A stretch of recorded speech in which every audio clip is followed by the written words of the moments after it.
Hey everyone, today I'm going to show you how to set up your email and notification for your voice feedback plugin.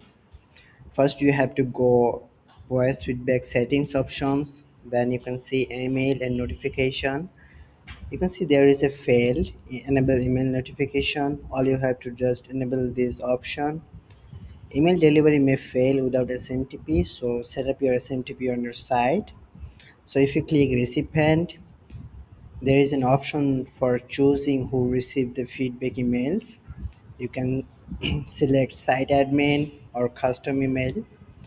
You can add more email you want by a comma separator.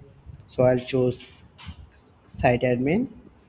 Then message content, you can edit your like email content, email subject, email body template. So let's edit the email subject. I'll say it new feedback arrived. That's it. Let's keep as it is. Now you can like attach the recorded audio file, or you can turn it off. Let's turn it on and save our settings. Let's let's refresh the website. So record a voice,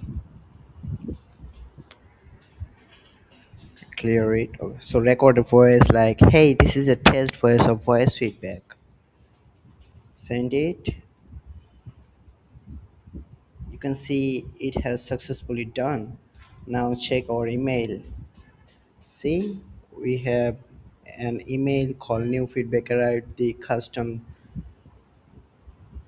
title, and you can see there is an attached file as we set up. So this is it. Thank you.